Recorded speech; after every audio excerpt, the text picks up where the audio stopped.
What's good, YouTube? It's Ray Jarrell. So in today's video, I want to show you guys my favorite level sale setup in Madden 22. So if you enjoyed this video, go and drop a like on the video right now. Go in and sub and turn on post notifications on. So I'm actually just going to be showcasing the level sale inside of the Seahawks playbook. Again, I'm personally in the Seahawks playbook, but level sale, as you know, can be found on almost every trip set. So obviously this is the level sale I'm talking about. You can tell triangle right there. Now I'm be showing you guys how I love to run it. Like, yes, you can run this play stock, but I'm also going to show you another setup that I like to use to complement this play. So let's go ahead and dive right into it, man. Now on defense, what I'm gonna do is I'm actually going to go over dollar, and I'm also going to show you guys, you know, cover 3, cover 4, cover 2, and I'll also show you what I like to do in case they play man coverage. But what I'm also doing in this video is also come back after I show those. I'm actually gonna come back and show you how to actually, you know, how it works versus match coverage, just to prove to you guys that just because I don't talk about match coverage a lot doesn't mean that the same setups won't work against it. And this video just kind of be showcasing that as well. So we're gonna talk about cover 4 quarters, and we're gonna talk about cover 6, since that's really the only match coverages that's inside of the multiple defensive playbook. And I usually choose multiple defense because it's the most popular defensive playbook. Well, one of the most popular ones, I should say. So let's start off in dollar. Let's start off in cover 3. Now let's go ahead and come out in level sale. Now pre-snap, of course, this is what level sales look like. Now my favorite thing to do is run this on like a 1st and 10, 2nd and 11, you know, 2nd and 12 type of downs or something like that. Because what we're gonna do is we're gonna take triangle. We're going to put him on a hitch route. Then we're going to take circle, put him on a hitch route as well. And then we're going to take our square route. We're going to smart route or square route to 10 yards, just like this. Then what we're going to do here is actually take our slot receiver, and then we're going to motion our slot receiver across. Now you want to snap the ball whenever they're right by the numbers, so you want to snap it right about here. And what's going to happen is we're going to have an easy read between triangle, and we're going to have a read between square that's going to normally get open as long as they don't have like a quarterback spy literally sitting right there. But let's take a second and actually talk about why this gets open. So right side read, right? So basically what's going to happen on its right side is that this flat route, this flat route is going to widen out any of the purples, cloud flats, etc. And basically we're making a high-low. Well, we're making a read, between this hook curl defender right here. So if this is the user, normally the user is going to drive down, and what's normally going to happen too is that this is going to happen where he's going to get sucked down, and then we're going to be able to deliver this dot. Now, what normally does not happen and only happens in practice mode, where they do things like this, where they, yes, the press animations happen, but kind of watch how he just sits here, and normally they just kind of keep going, especially if they zone drop. But what's going to happen is that you want to throw this ball right now. Normally, you want to throw it right about here, but you can tell I threw it a little bit too late, and that's why he's able to pick it. So if you want to throw this, if you want to make this pass, just literally drift this way in the pocket, and then you want to deliver that dot. That's exactly how to look in game mode. So let me go and run that for you guys again. So basically, you're going to take triangle, put him on the hitch, circle on the hitch. We're going to take square, put him on a, we're a smart route his route, and we're going to take him and motion him across. Now, normally you want to double team this in, because if there's zone drop, a lot of times you can still have X over the top too, but basically you want to look at triangle. At that point, you want to roll out and then hit square. That's what it's going to look like in game. Now, you only want to roll out that way, either A, if they have a spy, or B, if they're usering to the hitch side. So what I mean by that is if they're usering to this running back side. So if they're usering over here, we want them to actually have to make a choice between this route or maybe trying to lurk this route, you know, because technically you can fit this pass in here, which I'll show you here in a second. It's just a tough window, especially if they are not zone dropping. Now, if they are zone dropping, normally you can have this table out right out the gate. And if they're on this side of the user, which most of the time they will be, so you might be saying, Rail, why would they be over there on that side? Because most of the time people know you're gonna have to guard that crosser route. So, you know, PA crossers where he runs the crosser. Normally the user is always going to be on this side. Plus, people normally use her on the running back side. So that's why, you know, this concept is really good, and it destroys double Mabel style coverages, because we're going to have two people that's sitting open right here, and then we're going to have a backside in route. Now, the deeper you are, the better that in route is going to be able to get open. So if it's 2nd and like 15, I love this play. If it's 2nd and, you know, 14, 13, yeah, I love this play. But if it's like a 2nd and 5, 2nd and 6, just run it normal, you know, stock, I would say. Now let's go and keep on moving. So let's talk about cover 2 real quick. So cover 2 is going to be the same exact kind of concept. So we're going to take triangle, put them on the hitch. We're going to take circle, put them on the hitch. We're going to smart route, squares route, and then we're going to go ahead and motion them across. And also, I do want to show you cover 3 that we can't throw that other dot to the sideline. I did forget. So we're going to go and snap the ball. So what you're going to notice is that vertical hook's going to sit right there. You see we had circle, and we also are going to have square over the top. Now I was just trying to actually simulate, you know, how it would be in the game.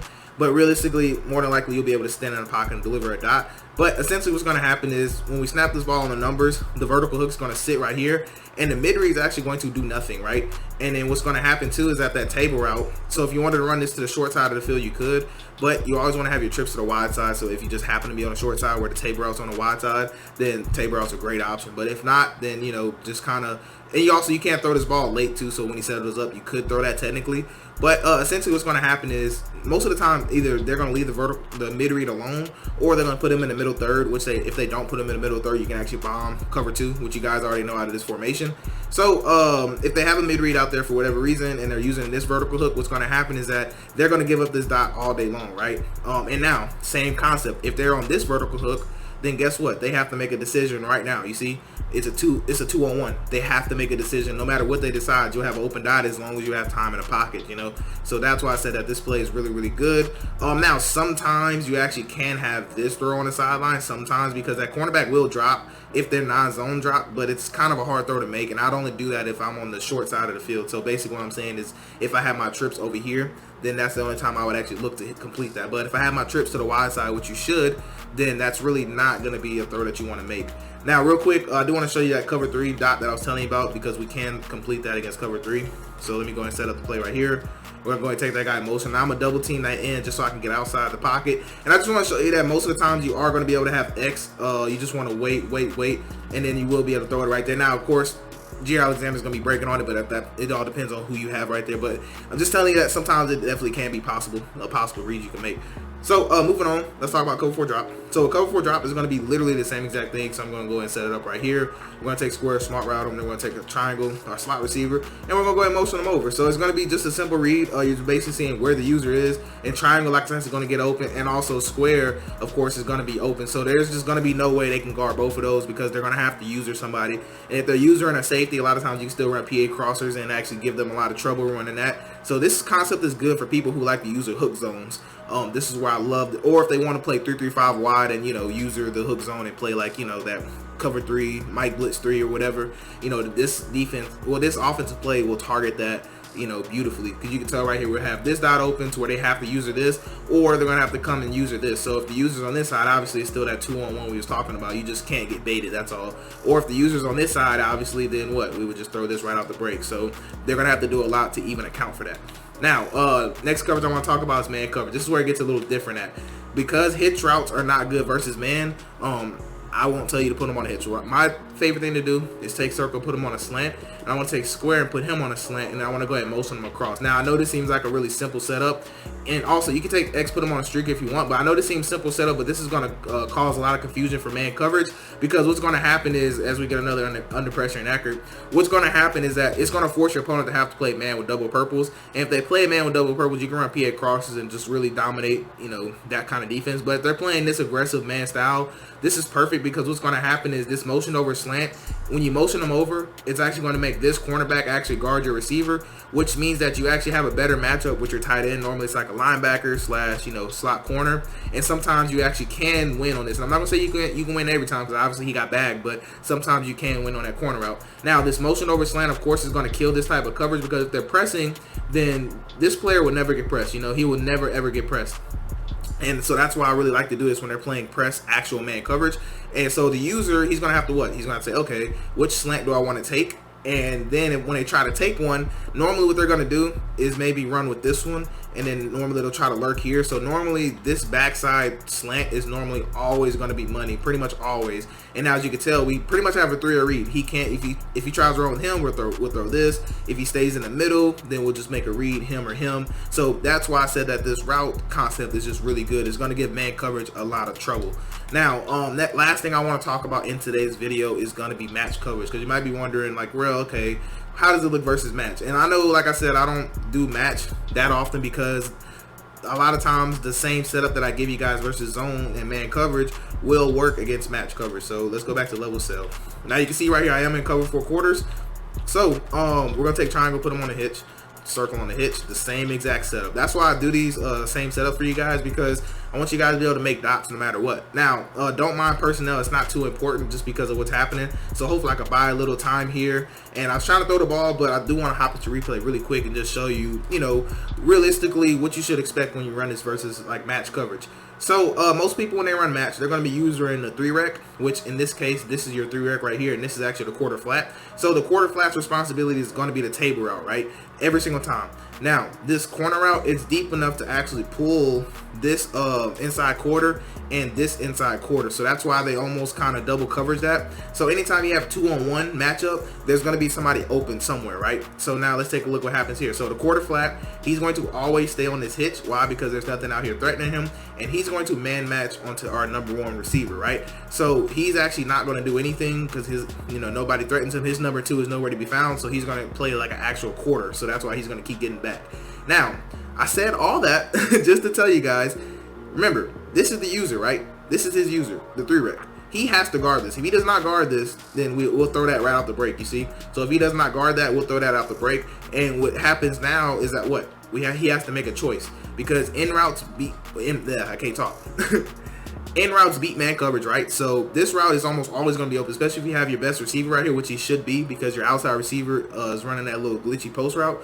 So with all that, long story short, is that this throw will always be open. So as you can tell, the users are always going to be wrong just because you can tell either we'll throw it here or if he wants to run and try to use that, then we'll come back right here. So he cannot run cover 4 quarters, or you'll just pick on him all day with just this one play. Now let's look at cover 6, right? So we have the soft squat, vert hook, and 3-rec, right? So let's see what happens with this concept. So triangle on the hitch, circle on the hitch, square small route is route, and now we're gonna take the slot receiver, of course, and go ahead and motion him over. Now it's gonna literally be the same exact thing. So all we're gonna do is make a read. You can tell R1 does get open, but let's say we missed it. You can also have square if you're just not getting hollered at relentlessly, because you know obviously there's nothing you can do about it if you're getting hollered at relentlessly. But let's go on the replay, take a look at it. So if they run cover 6 style, what's going to happen is that this soft squat or cloud, whichever one, they're going to have to respect this corner route, and it's going to open up this table route. So like this is one of the concepts, like if I knew they were running cover 6, then I would actually, you know, move the ball, you know, run the ball, whatever, to get my, you know, trips to the short side of the field, and then I'd actually just throw the table route till they got tired of it, you know, realistically, because there'll be nothing they can do about it, if that makes sense. Now, let's take a look at some other stuff. So vertical hook, watch what the vertical hook does. So he's going to come right here. He's going to sit right here, right? And now this 3-rec, remember last time he's responsible for this hitch route. So we essentially have 2 people on 1. So if he's using either the vertical hook or the 3-rec, then basically he's going to have to make a decision. So a lot of times cover 6 actually for this concept would be pretty decent. It's just that your read of the field is not this side anymore. It's actually going to be this side because this is not a, the way the quarter flat plays on his backside, he's going to actually take away this in route on the break. So that means that we'll have this hitch route open all day. So if the user does not come this way, then basically we're going to be able to take advantage of that. Now, if he does come this way, then of course, technically he could take this concept away because then he can take the vertical hook or the 3-rec and he can come user right here and then bait right here. And if they do that, then we'll just have to run other plays and get them out of this defense and then we'll come back to it, you know? So got to be smart football players. But anyways, that's going to wrap it up for this video. Do let me know if you enjoyed this setup. Let me know how you guys liking the game and just talk to me in the comments. I love hearing from you guys. But anyways, I hope you guys have a blessed day. I'm Rage Real and I'm out.